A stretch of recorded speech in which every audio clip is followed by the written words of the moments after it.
नारद जी ने पूछा, हे ब्रह्मन, पुराणों में यह सुना जाता है कि चिरंजीवी महामुनि मार्कंडेय ने इस जगत के प्रलय काल में भगवान विष्णु की माया का दर्शन किया था, अतः इस विषय में कहिए।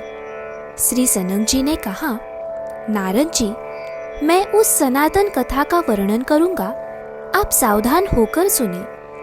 मार्कंडेय मुनि से संबंध रखने वाली यह कथा भगवान विष्णु की भक्ति से परिपूर्ण है। साधु शिरोमणि मृकंडु ने तपस्या से निवृत्त होने के बाद विवाह करके प्रसन्नतापूर्वक गृहस्थ धर्म का पालन आरंभ किया। वे मन और इंद्रियों का संयम करके सदा प्रसन्न रहते और कृतार्थता का अनुभव करते थे। उनकी पत्नी बड़ी पवित्र, कार्यकुशल तथा निरंतर पति की सेवा में तत्पर रहने वाली थी।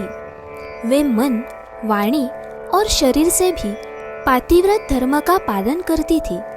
समय आने पर उन्होंने भगवान के तेजोमय अंश से युक्त गर्भ धारण किया और 10 महीने के बाद एक परम तेजस्वी पुत्र को जन्म दिया। महर्षि मृकंडु उत्तम लक्षणों से सुशोभित पुत्र को देखकर बहुत प्रसन्न हुए। उन्होंने विधिपूर्वक मंगलमय जातकर्म संस्कार संपन्न कराया। मुनि का वह पुत्र शुक्ल पक्ष के चंद्रमा की भांति दिन दिन बढ़ने लगा।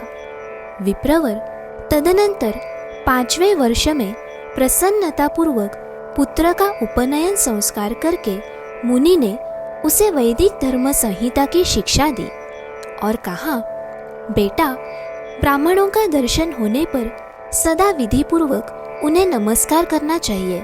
तीनों समय सूर्य को जलांजलि देकर उनकी पूजा करना और वेदों के स्वाध्याय पूर्वक वेदोक्त कर्म का पालन करते रहना चाहिए। ब्रह्मचर्य तथा तपस्या के द्वारा सदा श्री हरि की पूजा करनी चाहिए। दुष्ट पुरुषों से वार्तालाप आदि निषिद्ध कर्म को त्याग देना चाहिए। भगवान विष्णु के भजन में लगे हुए साधु पुरुषों के साथ रहना चाहिए। किसी से भी द्वेष रखना उचित नहीं है। सबके हित का साधन करना चाहिए। वत्स, यज्ञ, अध्ययन और दान ये कर्म तुम्हें सदा करने चाहिए। इस प्रकार पिता का आदेश पाकर मुनीश्वर मार्कंडेय नित्य निरंतर भगवान विष्णु का चिंतन करते हुए स्वधर्म का पालन करने लगे। महाभाग मार्कंडेय बड़े धर्मानुरागी और दयालु थे। वे मन को वश में रखने वाले और सत्य प्रतिज्ञ थे। वे जितेंद्रिय, शांत, महाज्ञानी और संपूर्ण तत्वों के मर्मज्ञ थे। उन्होंने भगवान विष्णु की प्रसन्नता के लिए बड़ी भारी तपस्या की। बुद्धिमान मार्कंडेय के आराधना करने पर जगदीश्वर भगवान विष्णु ने उन्हें पुराण संहिता बनाने का वर दिया। चिरंजीवी मार्कंडेय जी सुदर्शन चक्रधारी देवादिदेव भगवान विष्णु के महान भक्त और उनके तेज के अंश थे। ब्रह्मन, यह संसार जब एकार्णव के जल में विलीन हो गया, उस समय भी उन्हें अपना प्रभाव दिखाने के लिए भगवान विष्णु ने उनका संहार नहीं किया। मृकुंड पुत्र मार्कंडेय बड़े बुद्धिमान और विष्णु भक्त थे।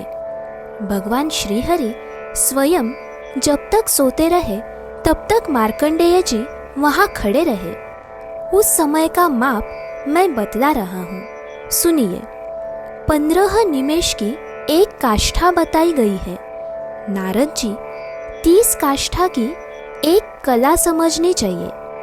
30 कला का एक क्षण होता है और 6 क्षणों की एक घड़ी मानी गई है। 2 घड़ी का एक मुहूर्त और 30 मुहूर्त का एक दिन होता है। 30 दिन का एक मास होता है और एक मास में 2 पक्ष होते हैं। 2 मास का एक ऋतु और 3 ऋतुओं का एक अयन माना गया है।